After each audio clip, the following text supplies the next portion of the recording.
A Constituição Federal determina que os estados e municípios devem investir em educação pelo menos 25% da sua arrecadação com o IPTU e o ICMS, que é o Imposto sobre Circulação de Mercadorias e Serviços. Um levantamento feito por meio do Sistema de Informações sobre Orçamentos Públicos em Educação mostra que em 2010, pelo menos 2 estados e 52 municípios não cumpriram a regra. Eles aplicaram percentuais inferiores ao que estabelece a lei. O Rio Grande do Sul é um destes estados, o que foi notícia nos jornais de grande circulação.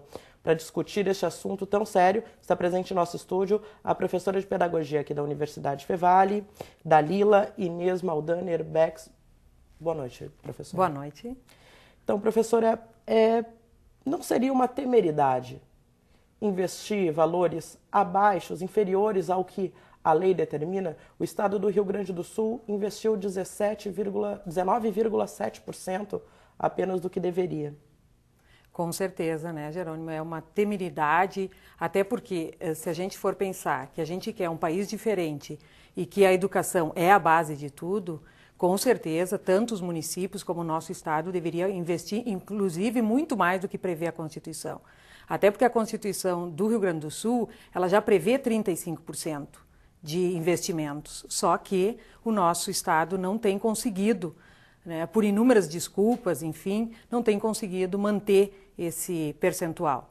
Nós vemos professores muito insatisfeitos com a situação, com planos de carreira, com salários, e a gente sabe que no Brasil inteiro, não só aqui no estado, mas aqui no Rio Grande do Sul, também em Novo Hamburgo, o ensino público ele não é de muita qualidade. A senhora acredita que são um reflexo desses baixos investimentos? Com certeza. Em primeiro lugar, essa desmotivação dos professores, ela tem vários aspectos que a gente pode discutir, né? A questão salarial é uma delas, a questão da falta de investimento na formação continuada desse professor, que é uma formação realizada na escola, em serviço, na qual a gente vai discutir as questões pontuais daquela escola, e isso aos poucos vai qualificando o processo de ensino e, consequentemente, a qualidade da educação modifica, né? A outra questão é a falta de valorização desse professor, né? Inclusive, essa valorização ela passa primeiro pelo salário do professor,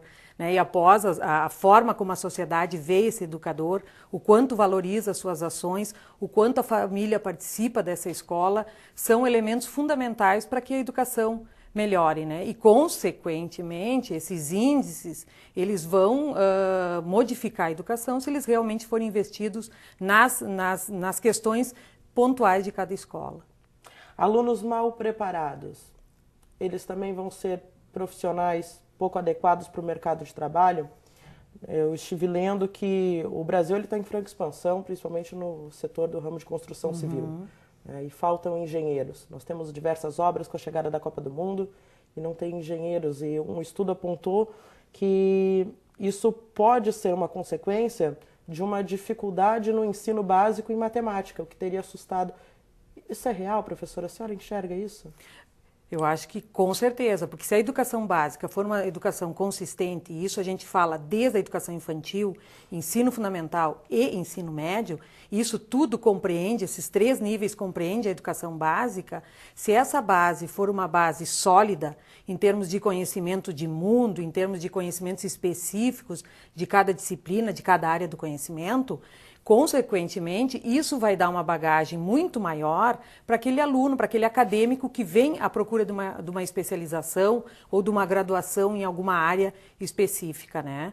Eu acho que as coisas elas estão atreladas, né? Se a gente investir em uma educação infantil de qualidade, consequentemente o ensino fundamental e o ensino médio, a educação vai ter melhores resultados e, consequentemente, ele vai ter, vamos dizer assim, uma carreira mais promissora.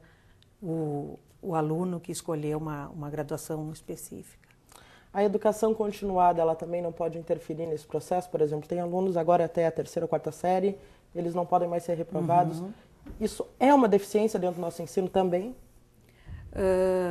Eu penso que a educação continuada ela tem que ocorrer sempre dentro de cada escola, a partir das suas necessidades, né?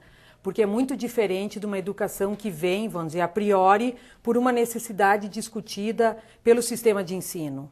né? Por exemplo, o Estado pensa que a dificuldade dos professores está na relação professor-aluno, mas não é bem isso que aquela escola específica sente. Então, no momento que eu penso numa formação continuada a partir das necessidades de cada escola, consequentemente, isso vai fortalecer o ensino e a qualidade vai melhorar, né? Então, a formação continuada ela é essencial para a gente qualificar os processos. Novo Hamburgo também até agora não atingiu os valores mínimos, né? Como existem outros 52 municípios, mas os dados ainda não estão todos fechados, né? Mas me diz uma coisa, professora, na sua opinião, isso ainda acontece no Brasil por quê? Por que no Brasil se investe menos em educação? Eu acho que a primeira coisa que a gente tem que perguntar é quem serve. A quem serve essa qualidade ruim, vamos dizer assim, em educação. Eu acho que ela serve justamente a manter o Brasil do jeito que ele está, dentro das suas desigualdades sociais, porque é uma conjuntura, né? Então, se a gente pensa que é através da educação que a gente vai mudar esse país, e se não existe esse investimento, os próprios, a própria, vamos dizer, política pública não pensa o quanto a educação ela vai fortalecer o sujeito em relação à sua autonomia, à sua criticidade. E eu acho que isso, em muitos momentos, não é o que, vamos dizer, a maioria dos nossos políticos deseja, os nossos governantes. A senhora acredita, né? Então, que não é de interesse dos atuais políticos brasileiros, ou de uma parte deles, não sei se a maioria ou não, que a população se instrua, porque a senhora acredita que quem tem um nível elevado, maior de instrução, também vota melhor? Com certeza, eu acho que isso é uma consequência, né? No momento que eu tenho um determinado nível de instrução, eu vou pensar nesse meu voto, eu vou pensar nessa plataforma de governo, eu vou acompanhar esses políticos no decorrer do seu mandato para ver se realmente todas aquelas promessas foram efetivadas. E quanto mais eu pensar sobre isso, mais eu vou querer uma política pública séria e que realmente invista em educação. O que a senhora tem visto é que talvez o governo não esteja muito preocupado, então, com as questões educacionais no Rio Grande do Sul e no Brasil. A educação precisa de ajuda? Com certeza. E eu acho que a educação precisa de ajuda no sentido da valorização do profissional.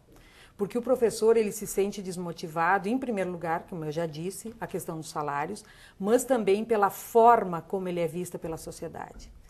Muitas questões que aparecem, o professor sempre é culpabilizado pela falta de qualidade na educação. E ele, muitas vezes, é vítima desse sistema que, na verdade, não valoriza esse profissional.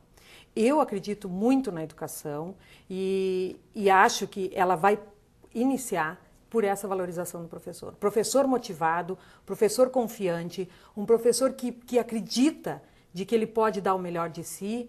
A questão salarial ela é fundamental. Com isso atrelado, o investimento na formação do professor, tanto a formação inicial como a formação continuada, pós-graduação, mestrados, doutorados, e que isso seja valorizado dentro dos planos de carreira do professor. Só assim se constrói um país melhor. Eu acredito que sim. E aí, para finalizar, eu diria que Paulo Freire diz que ensinar exige a convicção de que a mudança é possível. E nós, educadores, temos essa bandeira, de que é pela educação que a gente vai transformar esse país, esse nosso Rio Grande do Sul tão amado. Então tá. Professora, muito obrigado por ter vindo. Tá certo? Eu que agradeço o convite. Imagina.